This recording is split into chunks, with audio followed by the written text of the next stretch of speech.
नमस्कार विद्यार्थी मित्रांनो, मी सागर जगताप सर स्वागत करतोय पुन्हा एकदा आपल्या YouTube प्लॅटफॉर्मवरती।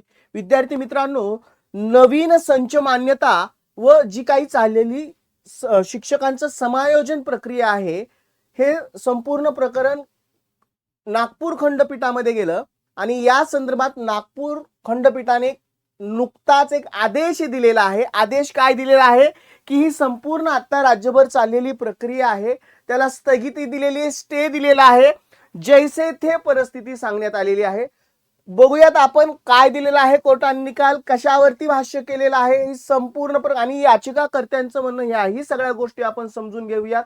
तत्पूर्वी चॅनलला नवीन असाल तर चॅनल जरूर सबस्क्राइब करायचा आहे, व्हिडिओ शेअर करायचा आहे संपूर्ण या शिक्षक भरती प्रक्रियेशी रिलेटेड असणाऱ्या विद्यार्थी मित्रांपर्यंत, आणि माहिती कुठे जर आवडली असेल तर लाईकच्या स्वरूपात प्रतिक्रिया द्यायला विसरू नका। विद्यार्थी मित्रांनो, शिक्षक भरतीची तयारी करताय, आता नुकतंच आपण टीईटीला सामोरं जातोय 21 जूनला, आणि याच्याच परिपूर्ण तयारीसाठी बाळासाहेब शिंदे सरांच्या मार्गदर्शनाखाली सुरू झालेली अत्यंत दर्जेदार अशी बॅच महागुरु 1.0 बॅच आणि सेवेत असणाऱ्या रुजू असणाऱ्या शिक्षकांसाठी खास गुरुवर्य 1.0 बॅचचं आयोजन केलेलं आहे की ज्या बॅचमध्ये मार्गदर्शक खुद्द स्वतः बाळासाहेब शिंदे सर आणि त्यांच्या समवेत महाराष्ट्रातील सर्वोत्तम टीम तुम्हाला मार्गदर्शक म्हणून लाभत आहे। बॅचचे संपूर्ण डिटेल स्क्रीनवरती आहेत। आणखीन एक विशेष बाब म्हणजे तुम्ही ज्यावेळी बॅच परचेस कराल, बॅच सोबत तुम्हाला शिंदे सरांनी टीईटी साठी बनवलेलं अत्यंत दर्जेदार असं पुस्तक टीईटी महाग्रंथ अगदी मोफत मिळणार आहे। पण करायचंय काय, दिलेल्या कॉन्टॅक्ट नंबरला कॉल करायचा आहे, बॅच विषयी संपूर्ण डिटेल जाणून घ्यायचे, किंवा डिस्क्रिप्शन बॉक्स मध्ये ॲप लिंक दिलेली आहे द विनर स्टडी ॲप, हे ॲप इन्स्टॉल करा आणि क्षणार्धात बॅच परचेस करा। यावर्षी तुमचं पात्रता धारण करण्याचं स्वप्न साकार होईल यात मात्र शंका नाही। चला जाऊयात आलेल्या महत्त्वपूर्ण अशी अपडेट जी आहे नागपूर खंडपीठाने दिलेला आदेश संच मान्यता संदर्भातला किंवा विविध जी काही कारणं आहेत त्या संदर्भातला। आता हे आहे पूर्णतः या निकाल किंवा आदेशाचं संपूर्णतः प्रत की ज्या थ्रू नागपूर खंडपीठाने हा आदेश दिलेला आहे। आता हा संपूर्णतः आपण जाणून घेऊया, त्याचं आपण विश्लेषण करूयात नेमकं याच्यामध्ये काय निष्पन्न केलेत। खंडपीठ एम एस जावकर आणि नंदेश एस देशपांडे पी कधीची आहे तारीख, काल म्हणजे 28 एप्रिल 2026 ची। या अर्जाद्वारे याचिकाकर्ते प्रतिवादींना अतिरिक्त शिक्षकांना सामावून घेण्याची प्रक्रिया हाती घेण्यापासून रोखण्यासाठीचा अंतरिम दिलासा मागत आहेत। बरोबर, म्हणजे पूर्णतः आपण त्या काय निष्पन्न केलेलं आहे ते या पूर्णतः आदेशामध्ये ते बघूयात आपण। वस्तुतः याचिकांच्या गटात याचिकाकर्त्यांनी प्रतिवादांच्या कृतीला आव्हान दिले आहे, जी याचिकाकर्त्यांच्या मते दिनांक 15/3/2024 च्या शासकीय ठरावाच्या विरुद्ध आणि जो बालकाचा मोफत व सक्तीचा शिक्षणाचा हक्क अधिनियम आहे 2009 या तरतुदीच्या पलीकडे, म्हणजे त्यांनी हे अशा पद्धतीने म्हणणं मांडलं। सर्व याचिकांमध्ये या न्यायालयाने दिनांक 3/10/2025 च्या आदेशान्वये कर्मचाऱ्यांच्या बाबतीत यथास्थिती, त्याला स्टेटस क्यू असं म्हटलेलं आहे, कायम ठेवण्याचे निर्देश दिलेले आहेत। या रीट याचिकांमध्ये अंतिम निपटारा होईपर्यंत, म्हणजे जोपर्यंत याचा अंतिम निकाल लागत नाही तोपर्यंत याचिकाकर्त्यांचे हित अबाधित राहील ही वस्तुस्थिती असतानाही असे निदर्शनास आणून देण्यात आले आहे की, आणखी पुढच्या पानावरती काय म्हटलेलं आहे की या रीट याचिकांचा अंतिम निपटारा होईपर्यंत याचिकांचे हित राहील ही वस्तुस्थिती असतानाही असे निदर्शनास आणून देण्यात आले आहे की प्रतिवादी म्हणजे समायोजनाची प्रक्रिया हाती घेत आहेत। बरोबर, आणि जर असे समायोजन करण्यात आले तर संबंधित शाळा बंद कराव्या लागतील। म्हणजे ही जर अशी प्रक्रिया चालूच राहिली समायोजनाची तर काही शाळा बंद होतील असं म्हटलंय। काही याचिकांमध्ये याचिकाकर्त्यांनी असाही दावा केला आहे की याचिकाकर्त्यांच्या शाळेच्या साधारणतः 5 किलोमीटरच्या परिघामध्ये दुसरी कोणतीही शाळा अस्तित्वात नाही असं म्हटलंय।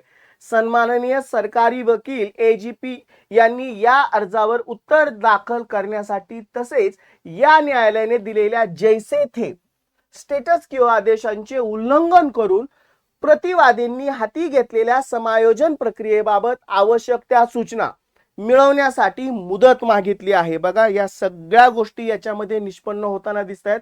आणि सगळ्यात महत्त्वाचं, पुढील विचारार्थ या प्रकरणाची सुनावणी पुढची तारीख दिलेली आहे 10/6/2026 रोजी ठेवण्यात आलेली आहे।